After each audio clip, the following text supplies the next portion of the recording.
नमस्कार good morning. आज October 20 तारिख सोमवार। आज दिन भरी अनेक बड़ गुरुत्वपूर्ण खबर गुड़िक आसीचे। दीपावली लगिला नुआ नियम। आज स्कूल कॉलेज छुट्टी। अन्यपटे अंत्योदय गृह योजन मिला प्रत्येक व्यक्ति को 4 लाख टंका। तेबे आसतु आज सकाळ आसीथिबा 20टी बड़ खबर उपर नजर पकाइबा। नंबर 1 मात्र 2 घंटा बाण फुटाइबा को अनुमति मिला। आज आलोकर पर्व दीपावली। तेबे भुवनेश्वर भली कटक रे मध्य 2 घंटा बाण फुटाइबा को अनुमति दिया जाइछि। संध्या 7टारू राति 9टा पर्यंत बाण फुटाइबा को सहरवासी को अपील करिसंती कटक डीसीपी। गली कंदी पुलिस पेट्रोलिंग चलिबो। नियम उल्लंघन कले कठोर कार्यानुष्ठान ग्रहण कराजिबो बोली कमिशनरेट पुलिस पक्षर कहा जाइछि। बाण फुटाइबा समय छोट पिलांक पाखरे अभिभावक उपस्थित रहिबाकू कहा जाइछि। सबुज बाण व्यवहार करी दीपावली पालन करने डीसीपी कहिसंती। काली पूजा थिबारु पूजा मंडप एवं संवेदनशील स्थान रे रहिबे पुलिस। नंबर 2 आज एवं आसंता काली स्कूल कॉलेज सबु छुट्टी। दीपावली पई आज सोमवार एवं आसंता काली मंगलवार 2 दिन पर्यंत राज्यर समस्त स्कूल कॉलेज गुड़िक छुट्टी रहिबो। केवल नुआपड़ा रे 21 तारिख रे छुट्टी थिबा बेले अन्य समस्त जिल्ला रे 2 दिन छुट्टी घोषणा करिसंती राज्य शिक्षा विभाग। विद्यालय और गणशिक्षा विभाग अधीन रे थिबा राज्यर समस्त सरकारी एवं सरकारी अनुदान प्राप्त विद्यालय गुड़िक छुट्टी रहिबो 2 दिन पर्यंत।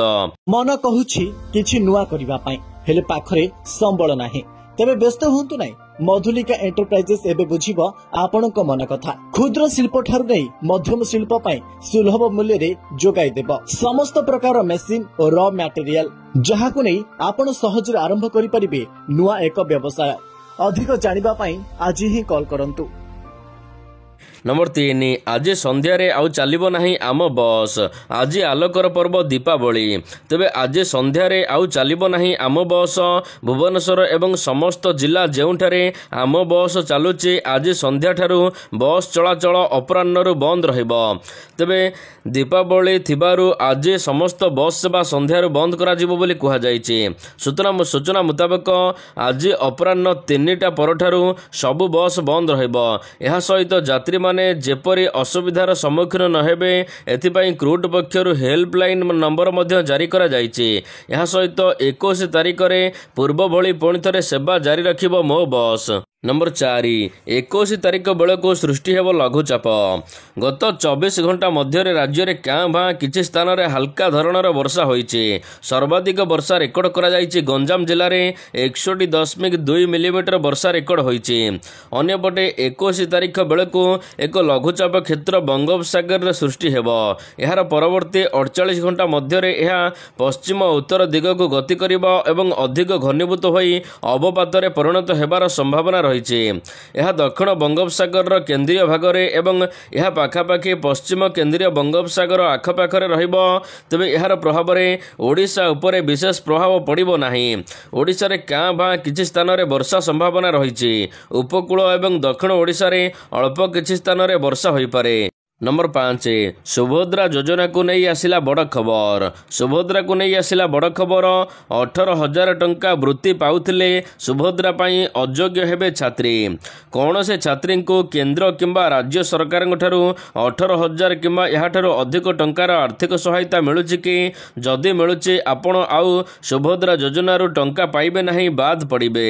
ए नहीं 2 विभाग रिपोर्ट मागिला महिला एवं शिशु विकास विभाग। उच्च शिक्षा विभाग एवं अनुसूचित जाति जनजाति संख्यालघु विभाग सचिव को पत्र लिखिछि विभाग। सुभद्रा नियमावली अनुसार यही योजना अधीन योग्य हेबा पई हिताधिकारी बयस 21 वर्ष किंबा 60 वर्ष ठार कम होइतिबा आवश्यक। राज्य किंबा केंद्र सरकार कौन सी योजना रे जदि वार्षिक 18,000 टंका किंबा याठारु अधिक टंका पाउचंती एबे सेमाने सुभद्रा योजना बाद पड़िबे। नंबर 6 सेवा ही आम सरकार मूल मंत्र कहिले मुख्यमंत्री। ग्रामांचल रे सुशासन को आहुरी दक्ष एवं सुदृढ़ करने को मुख्यमंत्री मोहन चरण माझी गतकाली लोकसभा भवन ठारे आभासी माध्यम राज्यर 471टी ग्राम पंचायत कार्यालय भूमि पूजन एवं अंत्योदय गृह योजनार प्रथम किस्ती बंटन करिसंती। नुआपड़ा एवं कलाहांडी जिला व्यतीत राज्यर 28 जिलार 471टी ग्राम पंचायत कार्यालय भित्ति ଭିତ୍ତିପ୍ରସ୍ତର ସ୍ଥାପନ କରାଯିବା ସହିତ 48,639 ଜଣ ହିତାଧିକାରୀଙ୍କୁ ଅନ୍ତର୍ଦ୍ଦୟ ଗୃହ ଯୋଜନାର ପ୍ରଥମ କିସ୍ତି ବାବଦରେ 40,000 ଟଙ୍କା ସହାୟତା ପ୍ରଦାନ କରାଯାଇଛି। ଏହି ଅବସରରେ ମୁଖ୍ୟମନ୍ତ୍ରୀ କହିଛନ୍ତି, ଗରିବ ଲୋକଙ୍କ ବାସଗୃହ ପାଇଁ ଚଳିତ ବର୍ଷ ମାର୍ଚ୍ଚ 30 ତାରିଖରେ ଆମ ସରକାର ରାଜ୍ୟରେ ଅନ୍ତର୍ଦ୍ଦୟ ଗୃହ ଯୋଜନା ଶୁଭାରମ୍ଭ କରିଥିଲେ। ଆଉ ଏହି ଯୋଜନାରେ ଏବେ ଟଙ୍କା ଦିଆଯାଇଛି। ଏଥିରେ 5 ଲକ୍ଷ ଘର ନିର୍ମାଣ କରାଯିବ। ନମ୍ବର 7, ମାଓବାଦୀଙ୍କୁ ଧରାନ୍ତୁ ପୁରସ୍କାର ପାଆନ୍ତୁ। ରାୟଗଡ଼ା ଜିଲ୍ଲା କଲ୍ୟାଣ ସିଂହପୁର ବ୍ଲକ ନିୟମଗିରି ପାହାଡ଼, ଏହା ସହିତ ମୁନିଗୁଡ଼ା ବ୍ଲକ ଏବଂ ଚନ୍ଦ୍ରପୁର ବ୍ଲକର ବିଭିନ୍ନ ସ୍ଥାନରେ ମାଓବାଦୀଙ୍କୁ ଧରାନ୍ତୁ ପୁରସ୍କାର ପାଆନ୍ତୁ ଏନେଇ ଏକ ପୋଷ୍ଟ ଚାରିଆଡ଼େ ଲଗାଯାଇଥିବା ଦେଖିବାକୁ ମିଳିଛି। ତେବେ ଏହି ପୋଷ୍ଟରେ ପୋଲିସ ପକ୍ଷରୁ ଏକ ମୋବାଇଲ ନମ୍ବର ମଧ୍ୟ ଦିଆଯାଇଛି। ମାଓବାଦୀଙ୍କ ସୂଚନା ଏହି ମୋବାଇଲ ନମ୍ବରରେ ଫଟୋ ସହିତ ଦେବାକୁ କୁହାଯାଇଛି। ଅନ୍ୟପଟେ ପୁରସ୍କାର ଆଧାରରେ ଏଠାରେ 10 ମାଓବାଦୀଙ୍କ ନାମ ଲେଖାଯାଇଛି ଏବଂ ପ୍ରତି ମାଓବାଦୀଙ୍କ ଉପରେ 10 ଲକ୍ଷ ଟଙ୍କା ଲେଖା ପୁରସ୍କାର ଘୋଷଣା କରାଯାଇଛି। ନମ୍ବର 8, ମାଳମାଳ ଅଭିଯୋଗ ମନ୍ତ୍ରୀ ହେଲେ କାବା। ନିଶ୍ଚିନ୍ତ କୋଇଲି ତହସିଲଦାରଙ୍କ ବିରୋଧରେ ମାଳମାଳ ଅଭିଯୋଗ ଶୁଣି ତାଜୁବ ହେଲେ ରାଜସ୍ୱ ମନ୍ତ୍ରୀ। ଗତକାଲି ରାଜସ୍ୱ ମନ୍ତ୍ରୀ ନିଶ୍ଚିନ୍ତ କୋଇଲି ବ୍ଲକ ଗସ୍ତ କରିବା ସମୟରେ ଅନେକ ଲୋକ ଯିବା ବାଟରେ ତାଙ୍କୁ ଭେଟି ନିଶ୍ଚିନ୍ତ କୋଇଲି ତହସିଲଦାରଙ୍କ ବିରୋଧରେ ଅଭିଯୋଗ କରିଛନ୍ତି।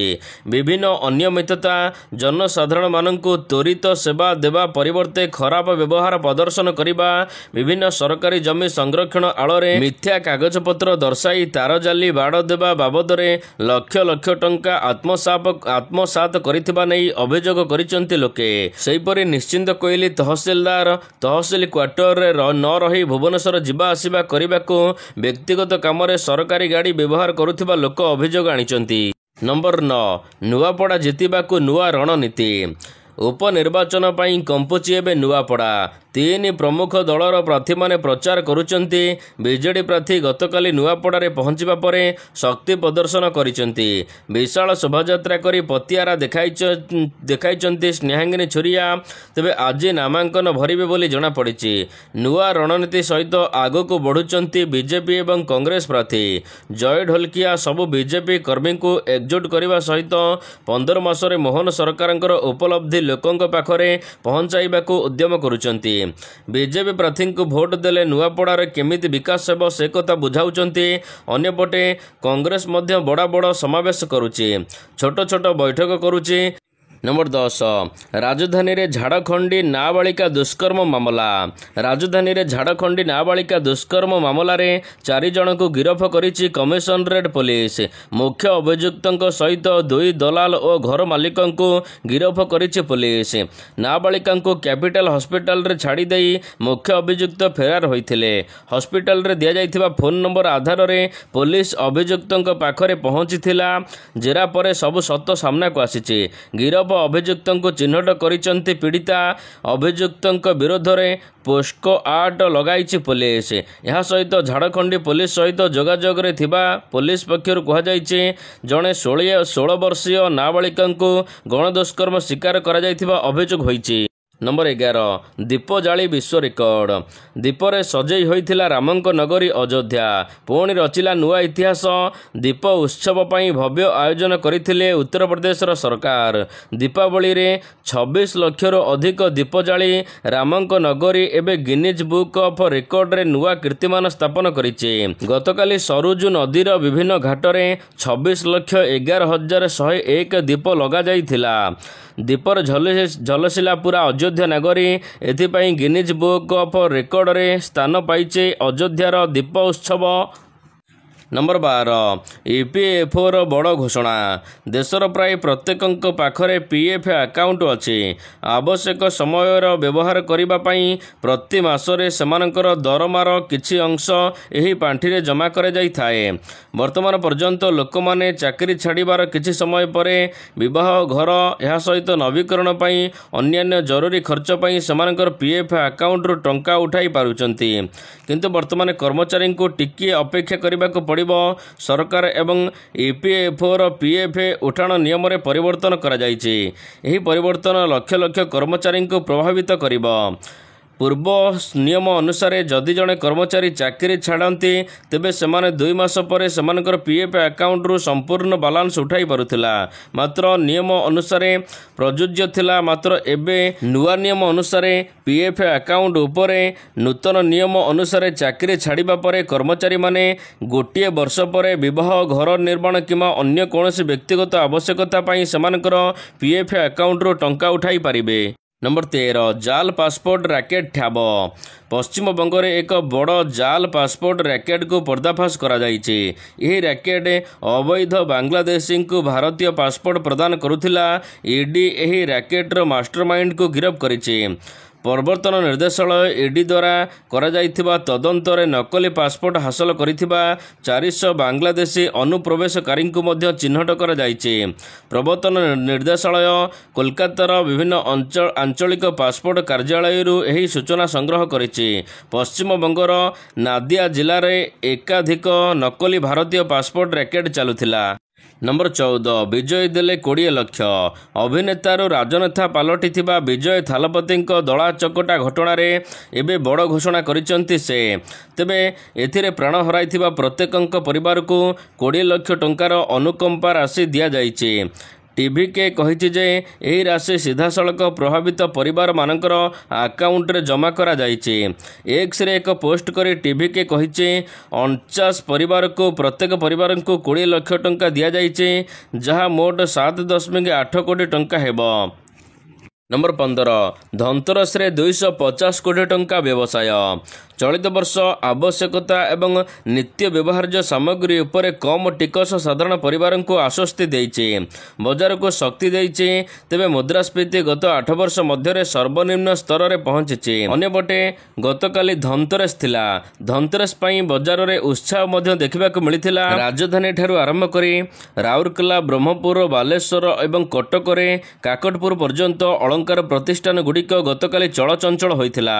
ରାଜ୍ୟର ସମସ୍ତ ଅଳଙ୍କାର ପ୍ରତିଷ୍ଠାନଗୁଡ଼ିକ 30 ଜିଲ୍ଲାର ଜଣାଶୁଣା ସୁନା ଦୋକାନୀଗୁଡ଼ିକ 250 କୋଟିରୁ ଅଧିକ ସୁନା ଏବଂ ରୂପା ବେପାର କରିଛନ୍ତି। ନମ୍ବର 16 ଚନ୍ଦ୍ରଯାନ 2ର ବଡ଼ ସଫଳତା। ଚନ୍ଦ୍ରଯାନ 2କୁ ବଡ଼ ସଫଳତା ମିଳିଛି। ନାସା କରିଥିବା ଅନୁମାନ ଅନୁସାରେ ଜହ୍ନରାଇଜ ଉପରେ ବଡ଼ ପ୍ରଭାବ ପକାଇଥାଏ ସୂର୍ଯ୍ୟଙ୍କର ବିସ୍ଫୋରଣ।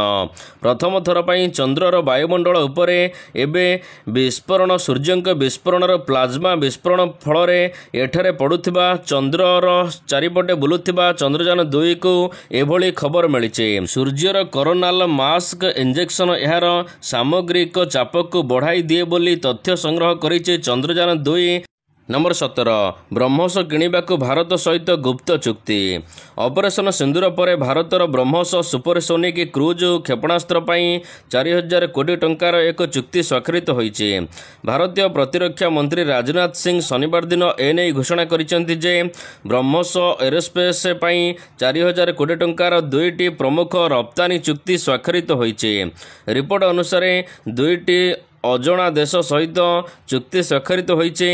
2 ଦେଶର ନାମ ପ୍ରକାଶ କରାଯାଇ ନାହିଁ, ତଥାପି ଏହି ଚୁକ୍ତିକୁ ଐତିହାସିକ ବୋଲି ବିବେଚନା କରାଯାଉଛି। ନମ୍ବର 18 ପ୍ରଥମ ଓଡିଆଇରେ ହାରିଲା ଭାରତ। ପର୍ଥରେ ଖେଳାଯାଇଥିବା ପ୍ରଥମ ଏକଦିବସୀୟ ମ୍ୟାଚ୍ରେ ଅଷ୍ଟ୍ରେଲିଆ ଭାରତକୁ 7 ୱିକେଟରେ ପରାସ୍ତ କରିଛି। ଏହି ମ୍ୟାଚ୍ରେ ପ୍ରଥମ ବ୍ୟାଟିଂ କରି ଭାରତ ଅଷ୍ଟ୍ରେଲିଆ ପାଇଁ 131 ରନ୍ର ଲକ୍ଷ୍ୟ ଧାର୍ଯ୍ୟ ରଖିଥିଲା। ଜବାବରେ ଅଷ୍ଟ୍ରେଲିଆ 21.1 ଓଭରରେ ଏହି ଲକ୍ଷ୍ୟ ହାସଲ କରି ନେଇଛି। ବର୍ଷା ଯୋଗୁଁ ମ୍ୟାଚ୍କୁ 26 ଓଭରକୁ ହ୍ରାସ କରାଯାଇଥିଲା।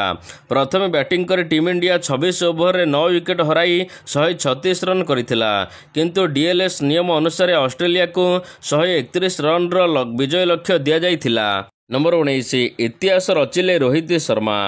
ହିଟମ୍ୟାନ୍ଙ୍କ ହିଟ୍ ରେକର୍ଡ। ଯେଉଁ ବିସିସିଆଇ କ୍ୟାପ୍ଟେନସିପ୍ ଦେଇନଥିଲା, ଶେଷରେ ରୋହିତଙ୍କୁ ଶୁଭେଚ୍ଛା ଜଣାଇଲା। ତେବେ ଗତକାଲି ଖେଳାଯାଇଥିବା ଅଷ୍ଟ୍ରେଲିଆ ମ୍ୟାଚ୍ରେ ମାତ୍ର 8 ରନ୍ କରି ସେ ଆଉଟ୍ ହୋଇଥିଲେ। ମାତ୍ର ଏକ ରେକର୍ଡ ଲିଷ୍ଟରେ ସେ ସାମିଲ ହୋଇଛନ୍ତି। 7 ମାସ ପରେ ମଇଦାନକୁ ଓହ୍ଲାଇଛନ୍ତି, ମାତ୍ର 8 ରନ୍ରେ ଆଉଟ୍ ହୋଇଛନ୍ତି। ଆଉ ଏହାରି ଭିତରେ ଇତିହାସ ରଚିଲେ ରୋହିତ ଶର୍ମା। ବର୍ତ୍ତମାନ ରୋହିତ ଶର୍ମା 65ଟି ଅନ୍ତର୍ଜାତୀୟ ମ୍ୟାଚ୍ ଖେଳିବା ଲିଷ୍ଟରେ ସାମିଲ ହୋଇଛନ୍ତି। ଗତକାଲିର ମ୍ୟାଚ୍ରେ ଓପନିଂ କରିବା ସହିତ ସେ 65ଟି ଅନ୍ତର୍ଜାତୀୟ ମ୍ୟାଚ୍ ଖେଳିବା ରେକର୍ଡ ହାସଲ କରିଛନ୍ତି।